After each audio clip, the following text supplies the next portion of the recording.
Hello students, I am back with the new topic, the limit of civil disobedience movement.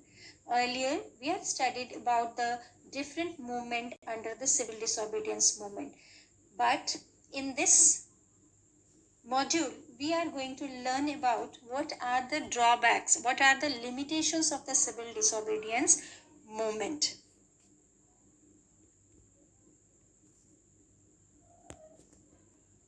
Gandhiji warned that if we want independence, if we want to be we live in the independent country, the all social groups have to be united and then we will start the struggle. But some social groups, they were not moved by the concept of Swaraj. What was the reason behind it?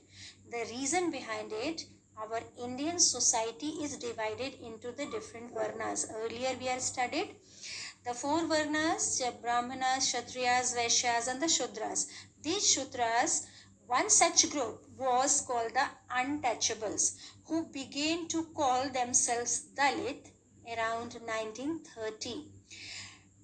The Satyagraha of the Dalits, for a long time, they felt about that the Congress had ignored the Dalit for fear of offending the Sanatanis. Who were the Sanatanis? The Sanatanis, they were the conservative high caste Hindus.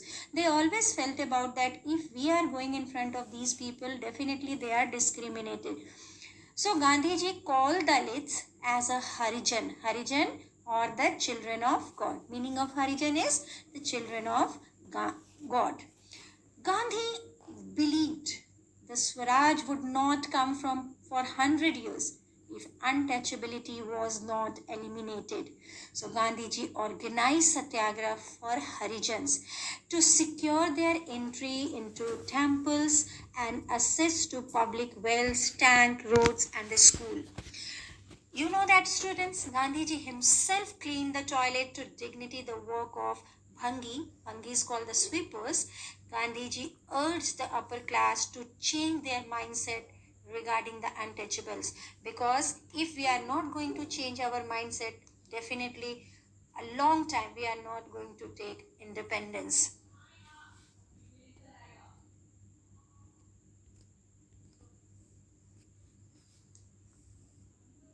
When the Gandhiji called these people as Harijan, but some Dalit leaders, they were not satisfied for that. Why they were not satisfied?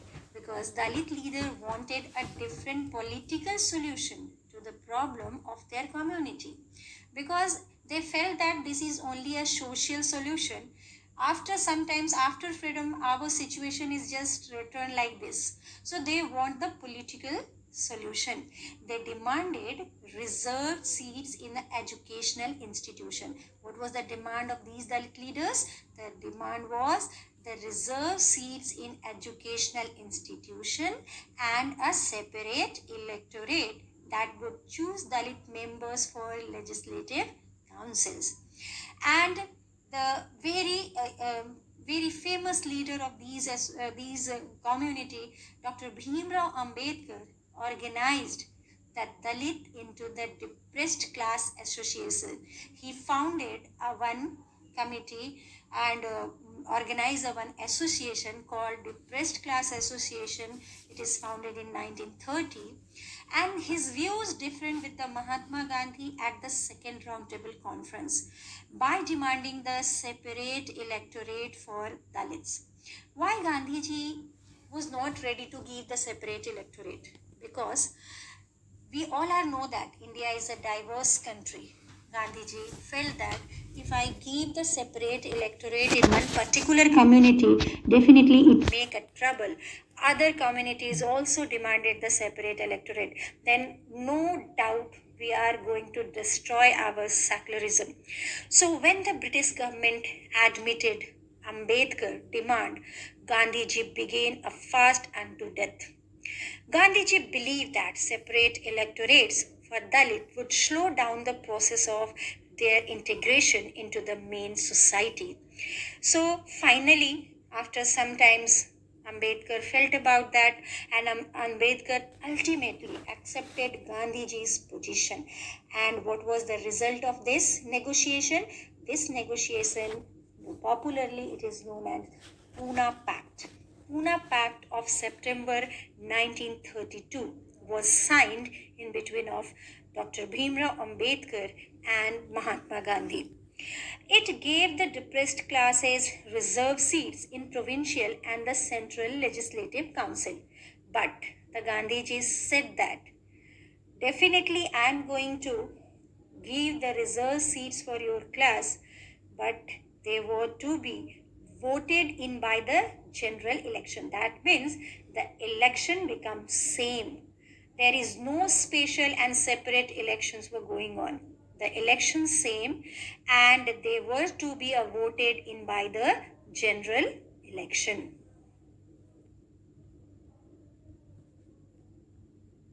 Okay, we are learning that the about the untouchability, the untouchable association, untouchable society, they were demanded the reserved seats and the separate reserved electorates for their own community. Apart from this, another minority group after that start to raise their voice. This group is Muslims.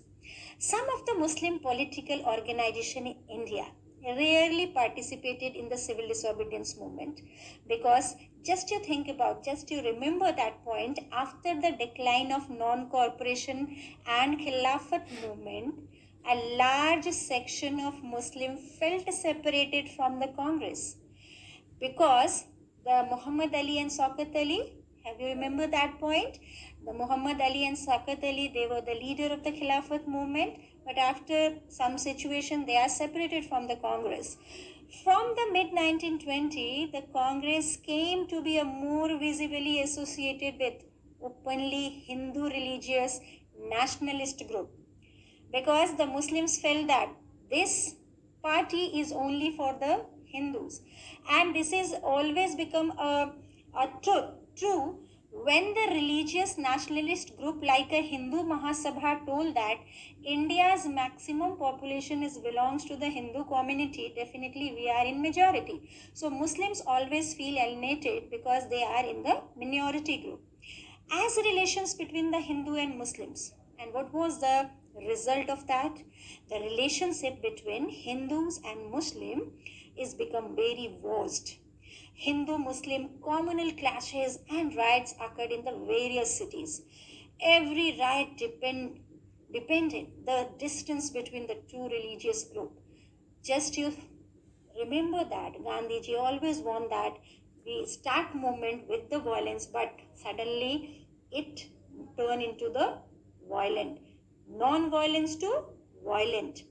In 1930, Sir Muhammad Iqbal, the president of Muslim League, demanded the importance of separate electorates for Muslims. He was also demanded, like the Depressed Class Association, he also demanded, if you want that we are going to give a support to you, definitely you have to give the some separate electorate for the Muslims. He thought it would safeguard that minority political interest.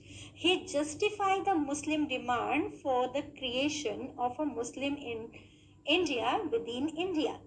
That is a big reason where the Muslims also demanded for the separate electorate, because they also felt that they were minority in the Indian society.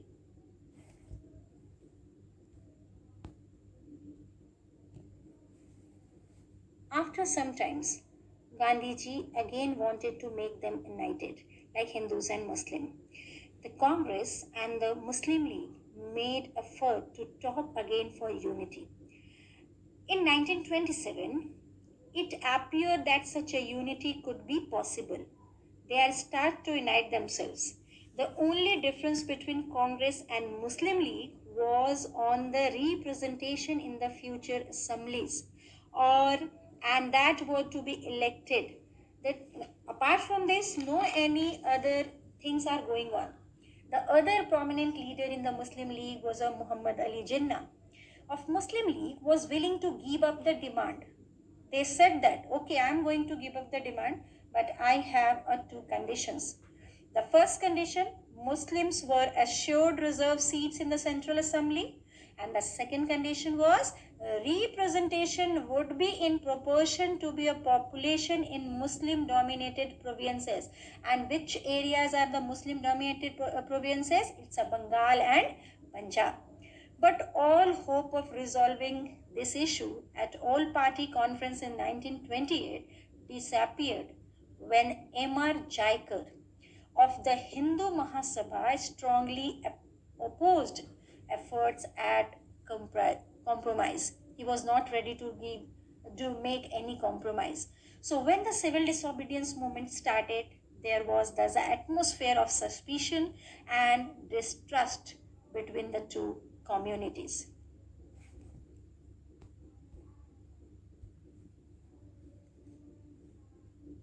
Thank you. I hope you understand this section.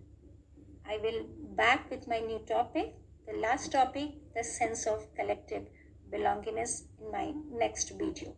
Thank you so much.